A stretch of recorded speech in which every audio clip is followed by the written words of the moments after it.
কারণ আজকাল আবার বিদাতীদের আর এক রোগ, তৌহিদের কথা বললে মানুষ পছন্দ করে, লাইক করেন না।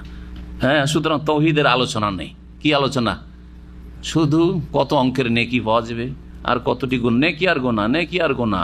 তারপরে গোনার দিকে নেগেটিভ বলতেও নিষেধ করছে। ওদের ফর্মুলাতে আছে যে নেগেটিভ বলবেন না, শুধু পজিটিভ বলেন। নামাজ পড়লে এত নেকি, একবার যদি বেড়ে যান 49 কোটি। শুধু এগুলো শোনা, বুঝি এগুলোতে ঘৃণা ছড়াবেন। আর যদি বলেন তৌহিদ, হ্যাঁ, এক আল্লাহর ইবাদত করতে হবে, এক আল্লাহকে সেজদা করতে হবে, তো মাজারে যারা সেজদা করে ওদের উপর আঘাত লাগবে, আপনি ঘৃণা ছড়িয়ে দিলেন নাকি? নিষেধ করতে হবে না, হ্যাঁ, না বলতে হবে না। তো আল্লাহ তো আগে না দিয়েই কালেমা শুরু করেছেন। কালেমাটা পড়েন তো, কি আছে? লা মানে কি? না, তো না দিয়ে তো আল্লাহ শুরু করেছেন, হ্যাঁ দিয়ে তো শুরু করেন নাই। লা ইলাহা, বাতিল গুলো নেই, বাতিলকে না করেন। ইল্লাল্লাহ, আল্লাহ ছাড়া কোনো সত্য উপাস্য নেই। এতে হ্যাঁও আছে, নাও আছে। জি হ্যাঁ, সুতরাং আগে না করতে হবে।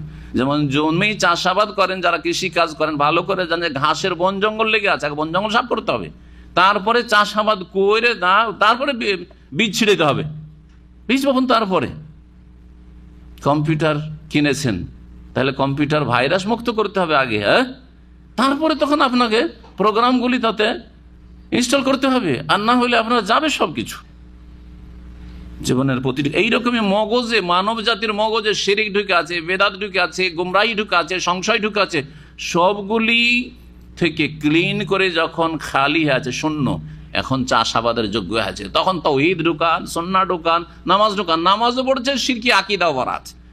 নামাজ পড়ছে আল্লাহর জন্য, মোনাজাত, নামাজের মোনাজাত আল্লাহর জন্য, আর ওই ওরসের মোনাজাত বাবার জন্য। কোনো কাজে আসবে না, কোনো কাজে আসবে না। এদিকে নবীর তরিকার কিছু সুন্নতির লেবাস পোশাকও করছে, এদিকে বিদআতও করছে, কোনো কাজে আসবে না। বিদআত এবং সুন্নতের সংমিশ্রণ। বরং বিদআত মুক্ত হইতে হবে আর সুন্নতকে কায়েম করতে হবে। যাই হোক, এই ছিল ঘটনা। আর একটু বাকি আছে এই সম্পর্কে। ওয়াইজ কাতালতুম নাফসান, আল্লাহ বলছেন যে এই ঘটনাতে তোমাদের অবস্থাটা কি হয়েছিল।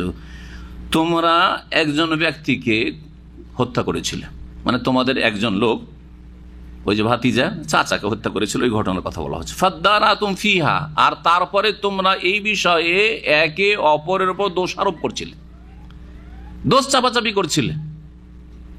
না অমুক খুন করেছে, অমুকের বাড়ির সামনে লাশ পাওয়া গেছে, ও বলছেন না আমি করিনি, তোমরাই করেছো, আমাকে ফাঁসাইবার চেষ্টা করেছে, একে অপরের চাপানোর চেষ্টা করা। ফাদ্দারাতুম, তাদারা, ইদ্দারা মানে হচ্ছে একজন নিজের পক্ষ থেকে নিজেকে দোষমুক্ত করে অন্যের উপর দোষ চাপাবার চেষ্টা করা। ফাদ্দারাতুম ফিহা, তোমরা একে অপরের উপর দোষারোপ করছিলে। ওয়াল্লাহু মুখরিজুম মা কুনতুম তাকতুমুন, এবং আল্লাহ রাব্বুল আলামিন তোমরা যা কিছু গোপন করো তা প্রকাশ করে দিতে পারেন। তোমরা গোপন করছিলে, খুনি নিজের অপরাধকে গোপন করে অন্যকে ফাঁসাবার চেষ্টা করছিল, কিন্তু আল্লাহ তা কি করলেন? প্রকাশ করে দিলেন, স্পষ্ট করে দিলেন। ফাকুলনা দরিবুহু বিবাযিহা, তখন আমি এই সমাধানের জন্য বলেছিলাম যে এই গাভীর কিছু অংশ নিয়ে ওই মৃত ব্যক্তি বা নিহত ব্যক্তির শরীরে আঘাত করো, মারো। ইযরিবুহু বিবাযিহা কাযালিকা ইউহয়িল্লাহুল মাউতা, তাহলে সে জীবিত হবে, জীবিত হওয়ার পরে বলে দিবে। এই যে জীবিত একটা মৃত মানুষ জীবিত হয়ে বলে দিল আর তারপরে মারা গেল, এটা কে করলেন? আল্লাহ করলেন। যখন আল্লাহ রাব্বুল আলামিন করলেন, মূসা আলাইহিস সালাম শুধু সংবাদটা দিলেন, তরিকাটা বললেন, কিন্তু কর্নেওয়ালাকে আল্লাহ রাব্বুল আলামিন। মূসা আলাইহিস সালাম নিজেও মৃতকে জীবিত করেননি, কিন্তু আমাদের দেশের গোস কুতুবরা, হ্যাঁ, পাগলরা মৃতকে জীবিত করে। এটা কি ইসলাম? না, কখনো ইসলাম না। এটা শিরকি ধর্ম, গুমরাহির ধর্ম, এগুলো ভ্রান্ত মতবাদ। আল্লাহ রাব্বুল আলামিন এই একটি ঘটনা, একজন মৃত মানুষকে জীবিত করলেন, সেই লোক যে কথা বলার ছিল বলে দিল, তারপরে আবার যেমন মৃত ছিল সেই অবস্থায় ফিরে গেল। এইটা দিয়ে কি আল্লাহ দেখিয়ে দিলেন না যে কাযালিকা ইউহয়িল্লাহুল মাউতা, এইভাবে আল্লাহ মৃতদেরকে পুনরায় জীবিত করবেন, কবর থেকে পুনরায় উঠাবেন? জি, পুনর্জীবিত করে আল্লাহ রাব্বুল আলামিন কাযালিকা ইউহয়িল্লাহুল মাউতা, দেখিয়ে দিলাম একজন লোককে জীবিত করে আমি আল্লাহ। আর এইভাবে যত লোক দুনিয়া থেকে মারা যাচ্ছে তারা একবারে চলে গেছে নয়, এক সময় তাদেরকে আবার আল্লাহ জীবিত করবেন। কাযালিকা ইউহয়িল্লাহুল মাউতা। ওয়ায়ুরিকুম আয়াতিহি, এবং মহান আল্লাহ তোমাদেরকে তার নিদর্শনাবলী দেখিয়ে থাকেন। দেখিয়ে দিলেন তার মহাকুদরতের বহি প্রকাশ করে, আল্লাহ তার ক্ষমতা প্রকাশ করে দেখিয়ে দিলেন যে আমি দেখো তোমাদের চোখের সামনে একটা মৃত লাশ পড়েছিল, উঠে বসে গেল, কথা বললো, কথা বলে আবার মৃত হয়ে গেল। আল্লাহ তোমাদেরকে তার কুদরত দেখিয়ে দিলেন। লাআল্লাকুম তাকিলুন, যাতে করে তোমরা বুঝো, যাতে করে তোমরা উপলব্ধি করো, জ্ঞানকে কাজে লাগাও। সুম্মা কাসাত কুলুবুকুম, কিন্তু না, তার বিপরীত। মানুষ মরে যাওয়ার পরে জীবিত হওয়া, দুনিয়া থেকে পরকালের জগতে চলে গেছে মৃত হয়ে, তারপরে জীবিত হয়ে যাওয়া, এটা অদৃশ্য। আখেরাত কি অদৃশ্য?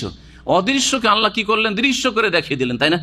বনি ইসরায়েলদেরকে মুসা আলাইহিস সালাম জামানায় যেটা দেখা যায় না, কি অসাধারণ বিষয়কে আল্লাহ দৃশ্য করে দেখিয়ে দিলেন।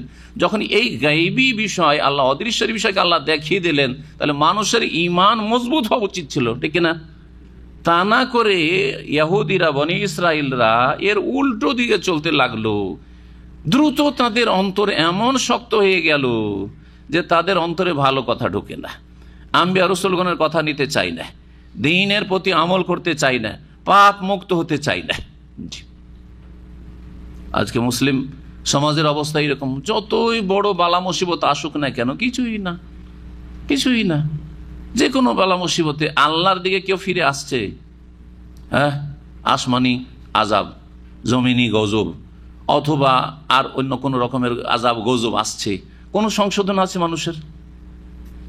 বন্যার সময় দেশকে দেশ ভেসে যাচ্ছে, সব কিছু শেষ হয়ে গেল। প্রাকৃতিক দুর্যোগ, নাস্তিক বেদিনদের কথা, প্রাকৃতিক দুর্যোগ। আর যারা নাস্তিক বেদিন নয় তারাও দেখছে তামাশা।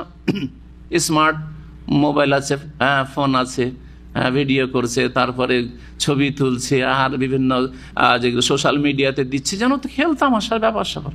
কোনো সংশোধন নেই যে আল্লাহর আযাব নেমেছে যাতে করে আমরা আল্লাহর দিকে ফিরে আসি। জাতির উপরে গজব নেমেছে, ভূমিকম্প, কোনো সংশোধন নেই।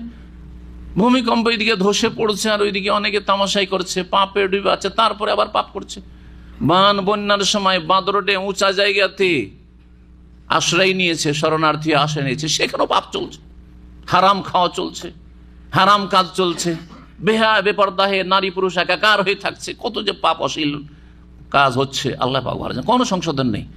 ওই যে যেসব লোকগুলি শুকনো জায়গাতে, এতটুকু জায়গাতে আশ্রয় নিয়ে আছে, ভিড় ভাড় করে, আর চারিদিকে গোটা দেশ ডুবে আছে, তারা এক ওয়াক্ত নামাজও পড়ছে না।